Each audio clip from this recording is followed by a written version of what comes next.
సభ మొత్తంలో చూస్తే కవితారెడ్డి పేరే ఎక్కువ వినపడింది మేడం, ఎందుకంటే మీరే టార్గెట్ అయినటువంటి పరిస్థితి. నన్ను టార్గెట్ పెట్టిన ఇంకో కొన్ని వ్యాఖ్యలు కూడా ఆవిడ విమర్శలు కూడా మేయర్ చేశారు.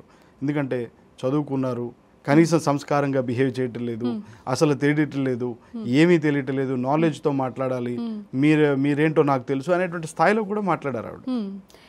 మేము చదువుకొని వాళ్ళమా? వచ్చి చూసిందా ఒక మాట? ఆమెకు తెలుసా మేము చదువుకున్నామా చదువుకోలేదో?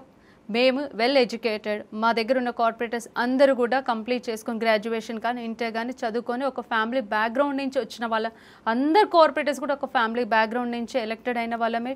సెకండ్ టైం కార్పొరేటర్స్, ఇక్కడ ఫస్ట్ టైం కార్పొరేటర్స్ కూడా ఉన్నారు. ఒక కౌన్సిల్లో ఒక కార్పొరేటర్ ఉన్నారంటే కొన్ని వేల ఓట్లతో గెలిస్తేనే మేము అందులో ఆ స్థానంలో కూర్చున్నాను. తను మేయర్ స్థానం అని అహంకారం చూపిస్తుంది చూడండి. ఆ అహంకారానికి ఎప్పుడో ఒక రోజు బుద్ధి చెప్పే రోజులు తొందరలోనే ఉన్నాయి, త్వరలోనే అదేంటో నేనే చూపిస్తాను. అహంకారం మాకు లేదు, అహంకారం నాకు లేదు, అహంకారం బీఆర్ఎస్ పార్టీ వాళ్ళకే ఉంది. కావాలనే పని కట్టుకొని మాట్లాడితే ఒర్లుతున్నారు అనేటువంటి మాట్లాడితే ఒర్రుతున్నారు. అసలు మేము ఒర్రింది ఎక్కడ నోరు వేసుకున్నాం? మేయర్ గారు నోరు చూడండి, అసలు మాట్లాడే పద్ధతేనా? తను ఒక మేయర్ స్థానంలో కూర్చొని అంత వల్గర్గా అంత మాస్ లాంగ్వేజ్ తను యూజ్ చేస్తుంది.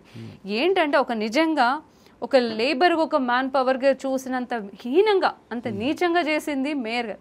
కానీ ఒకటి మేయర్ గారు కూడా గుర్తుపెట్టుకోవాల్సింది ఏంటంటే ఈరోజు తన మేయర్ స్థానం ఉంది, రేపన్న రోజు ఎప్పటికదే శాశ్వతం కాదు, ఇంకెవరైనా స్థానంలోకి వస్తారు. స్థాయి ఉంది, స్థానం ఉంది అనేది అహంకారం చూపిస్తే అనగదొక్కే రోజులు త్వరలోనే ఉన్నాయి. ఒక్క మాట, ఎంత తొక్కాలనుకున్నా, ఎంత తొక్కాలంటే అంతగా లెగిసి కూర్చుంటుంది కవితారెడ్డి. ముందున్న రోజులు, రానున్న రోజులు మా రోజులు.